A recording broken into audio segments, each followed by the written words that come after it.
Bom dia, mais dia maravilhoso nessa terra. Bom dia. Assalamualaikum warahmatullahi wabarakatuh. Selamat pagi, siang, dan malam bagi para penonton yang melihat video ini. Kami di sini dari kelompok TI, kelompok Banteng, akan membahas tentang cloud computing.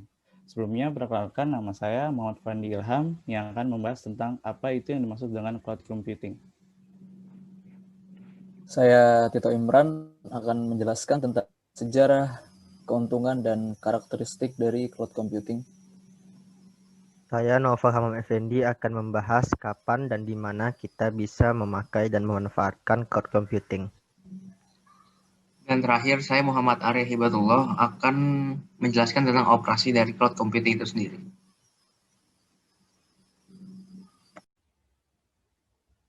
Di sini saya Muhammad Fandi Ilham akan membahas tentang what is cloud computing? Apa sih yang dimaksud dengan cloud computing? Nah, dalam bahasa Indonesia, cloud computing itu artinya komputasi awan. Komputasi merupakan teknologi komputer yang memiliki software, hard disk, dan kebutuhan yang lain. Secara definisi umum, komputasi cloud computing atau komputasi awan adalah gabungan antara teknologi komputer dengan teknologi internet.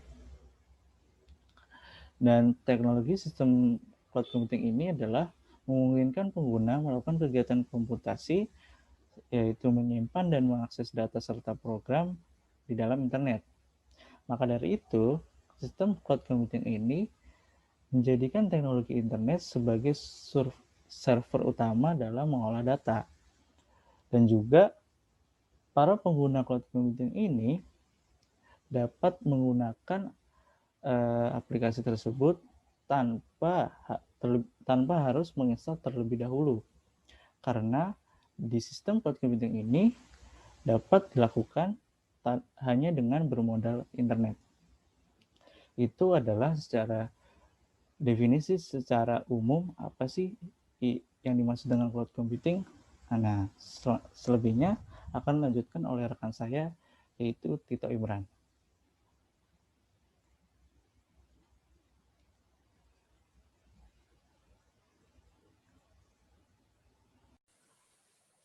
Oke, pada segmen kali ini kita akan membahas tentang sejarah, keunggulan, serta karakteristik dari cloud computing itu sendiri. Sejarah perkembangan cloud computing tidak terlepas dari perkembangan internet itu sendiri. Karena pada dasarnya, cloud computing berbasis dengan internet, jadi dia tidak akan terlepas dari perkembangan internet itu sendiri. Mulai dari munculnya ARPANET pada tahun 1960-an yang sekarang kita kenal sebagai internet, memang pada saat itu belum diperkenalkan fasilitas cloud computing. Tapi pada saat itu sudah mulai bermunculan gagasan atau ide-ide yang menyerupai dengan cloud computing. Terus pada tahun 1970-an mulai muncul virtual machine yang diprakarsai oleh IBM, di mana virtual machine memungkinkan kita untuk menjalankan komputerisasi. Lantas pada tahun 1980-an,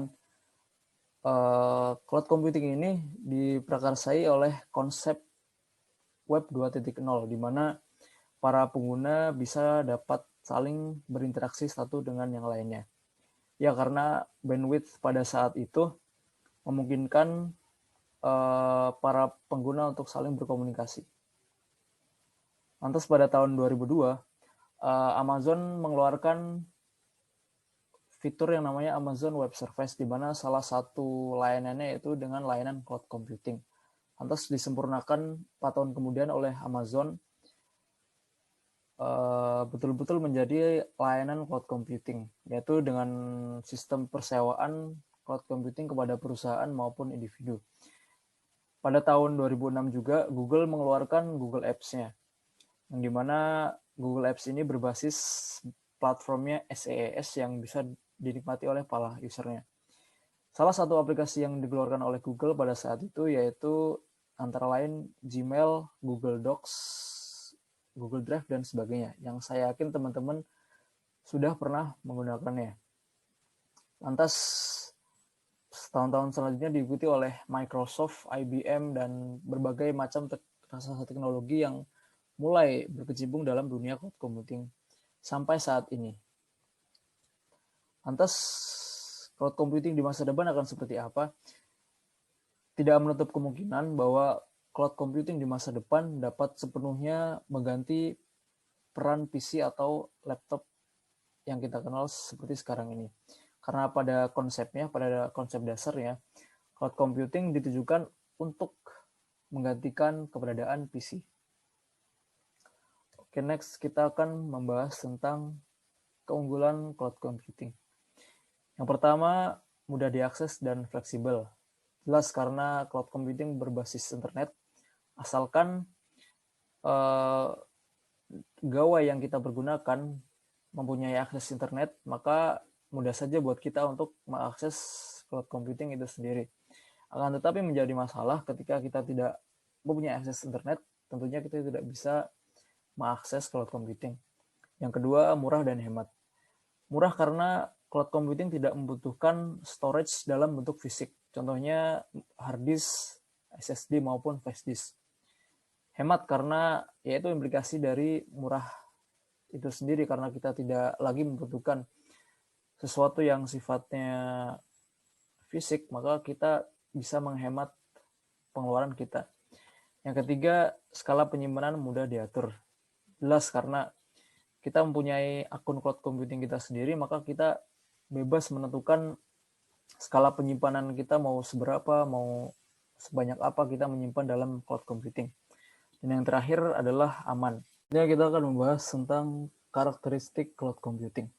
Yang pertama, on-demand self-service. Ya, kita harus melayani diri kita sendiri, karena dalam layanan cloud computing ini tidak ada yang namanya staff. Karena kita melayani diri kita sendiri, maka kita bebas mengkustomisasi akun cloud computing kita sendiri. Mau kita apain, mau kita isi apa, bebas. Yang kedua, broad network access. Cloud computing bisa diakses melalui berbagai macam platform. Bisa melalui mobile phone, tablet, PC, maupun workstation. Yang ketiga, resource pooling, yaitu dengan cloud computing menggunakan metode penyewaan, di mana segala sumber dayanya dikelola sesuai dengan kebutuhan para konsumernya. Yang terakhir, rapid elasticity and measured service, yaitu dengan segala sumber daya dikelola dan dilaporkan secara transparan kepada para penyedia layanan dan para konsumen yang menggunakan layanan.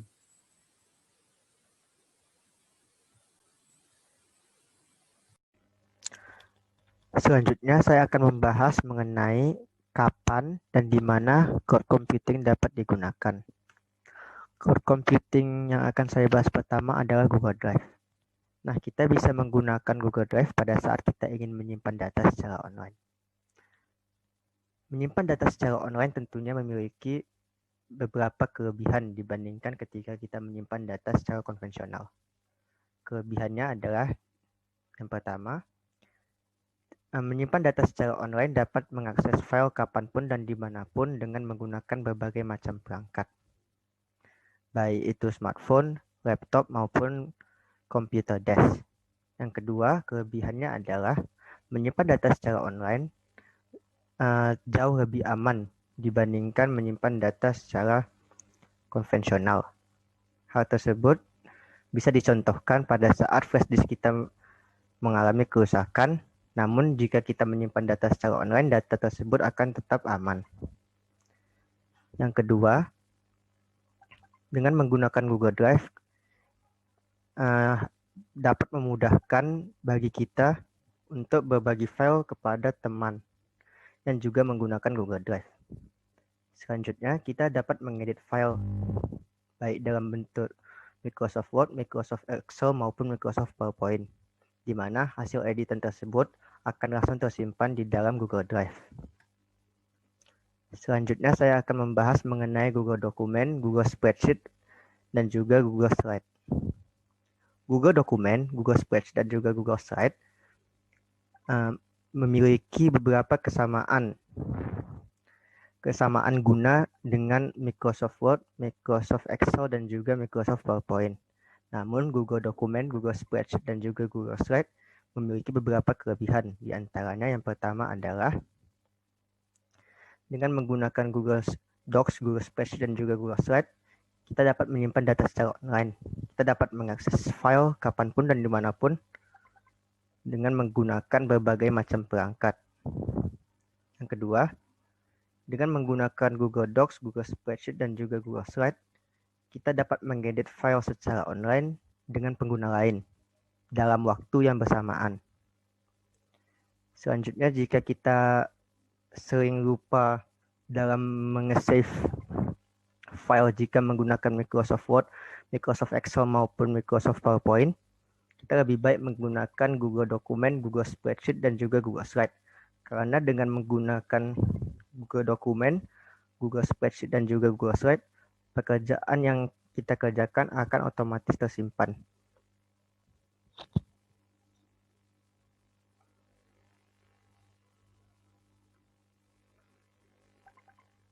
Oke, selanjutnya saya akan menjelaskan mengenai pengoperasian dari cloud computing itu sendiri. Nah, aplikasi cloud computing yang saya gunakan pada kali ini adalah Google Drive. Kenapa Google Drive? Menurut saya, sebagai mahasiswa, Google Drive ini memiliki banyak manfaat. Karena kita bisa menyimpan file-file kita tanpa harus memiliki memori yang banyak. Oke, langsung saja. Untuk mengoperasikannya, pertama-tama kita harus pergi ke laman www.drive.google.com. Oke. Nah, setelah pergi ke laman ini, akan ditampilkan dalam beranda file yang telah Anda upload. Jika Anda baru pertama kali menggunakan Google Drive, tentunya laman ini akan terlihat kosong dan Anda baru terlihat terisi ketika sudah mengupload file atau folder. Nah, selanjutnya, dalam Google Drive ini memiliki 3 komponen yang hebat. Nah, komponen tersebut adalah Google Docs, Google Spreadsheet, dan juga Google Slide. Nah, ketiga komponen ini yang menurut saya membuat Google Drive itu menjauh di atas cloud computing yang lain. Nah, Google Docs ini dapat digambarkan seperti Microsoft Word, dan Google Spreadsheet dapat digambarkan sebagai Microsoft Excel, dan Google Slide sebagai Microsoft PowerPoint. Nah, nanti saat ini saya akan menjelaskan bagaimana cara mengeditnya dan juga bagaimana menyebarkannya kepada teman-teman untuk teman-teman yang memiliki Google Drive lainnya, seperti itu. Nah, langkah pertama yang saya ingin tunjukkan itu adalah bagaimana cara saya mengupload file ke dalam Google Drive ini. Nah, untuk menguploadnya cukup mudah. Pertama-tama, Anda harus mengklik tombol baru di pojok kiri ini. Klik dengan mouse kiri dan Anda pilih upload file. Dan saat upload file ini, Anda bisa memilih file yang ingin Anda upload ke dalam Google Drive. Setelah itu, akan muncul di dalam ini. Selain itu, akan muncul di dalam ini, satu upload selesai. Ini menandakan bahwa satu uploadan telah masuk ke dalam Google file Anda. Seperti itu. Nah, saya ulang. Nah, setelah itu, kita juga bisa menyisipkan folder ke dalam Google Drive itu sendiri. Nah, folder itu cukup mudah. Sama seperti langkah-langkah awal tadi, klik baru, dan juga klik folder pada bagian paling atas. Dan contohkan nama. Pada kali ini saya akan contohkan nama Cloud Computing. Dan klik buat. Setelah ini akan muncul di dalam beranda Anda Cloud Computing. Nah, klik. Nah, Anda di dalam folder ini Anda juga bisa memasukkan file. Mengapa Anda harus membuat folder-folder ini agar untuk menata beranda Anda terlihat rapi dan memudahkan Anda mencari file yang akan Anda tuju. Nah, untuk memasukkan file-file itu, Anda bisa klik baru jika sudah dalam folder yang Anda buat dan klik upload file dan masukkan file yang Anda inginkan sama seperti tadi. Upload selesai menandakan telah terupload file yang ada. File yang ada ini bukan hanya bisa satu, tapi juga bisa banyak di dalamnya. Nah, setelah menjelaskan cara mengupload file dan juga membuat folder, saya akan beralih ke dalam bagaimana sih apa 3 komponen tadi yang sudah saya jelaskan di awal. Komponen Google Docs, Google Slide, dan juga Google Spreadsheet. Pertama, saya akan menjelaskan mengenai Google Docs. Nah, Google Docs ini, dia memiliki fungsi seperti Word jika di dalam Microsoft. Nah, pada kali ini saya akan mencontohkan. Saya akan menulis nama saya pada file ini.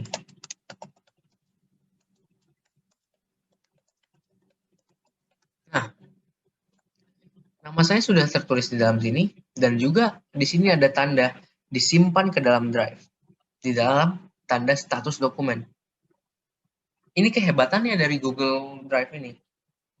Kehebatannya, dia bisa langsung menyimpan ke dalam cloud jika Anda sudah selesai mengetik satu bagian, seperti itu. Dan juga di sini akan terlihat berapa lama telah diedit file Anda ini.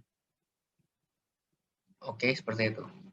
Nah, sama seperti Microsoft, di sini juga ada tool seperti mengganti font, mengganti ukuran font, dan juga membuat rata kanan, rata kiri, dan yang lain-lain. Nah, setelah dari Google Drive, setelah dari Google Docs ini, saya akan berlari ke Google Spreadsheet. Google Spreadsheet yang seperti saya sudah bilang pada awal, ini dia seperti seperti Microsoft Excel. Nah, sama seperti Microsoft Excel, dia juga bisa masukkan rumus ke dalamnya. Rumus yang terdapat di sini juga hampir mirip di dalam Microsoft Excel. Saya akan contohkan seperti sum dalam Microsoft Excel akan menjumlahkan. Saya akan tarik dan saya klik enter. Dan di sini akan tertera jumlah dari semua yang sudah saya tarik tadi. Sama seperti tadi, di dalam Google Spreadsheet juga terdapat fitur-fitur yang menunjukkan status dokumen Anda sudah di dalam cloud yang dimiliki oleh Anda. Dan juga di dalamnya terdapat berapa lama history Anda di sini. Terlihat berapa lama pengeditan Anda sebelumnya. Seperti itu. Dan terakhir adalah Google Slide. Google Slide ini dapat Anda dimudahkan dengan adanya Google Slide ini. Kenapa dimudahkan? Karena Anda bisa membuat presentasi dengan kemudahan yang banyak dan pilihan tema yang banyak yang disediakan dari Google itu sendiri. Di sini Anda juga bisa mengedit seperti presentasi cloud computing. Nah, seperti itu. Terakhir, Anda juga bisa loh membagikan link-link Anda ini kepada teman Anda. Pada kali ini, saya akan mencontohkan membagikan ini kepada email kedua saya. Nah, caranya untuk membagikan itu, Anda harus klik bagikan ini. Bagikan, dan juga beri nama dulu. Beri nama spreadsheet ini. Saya akan contohkan Cloud Computing 2.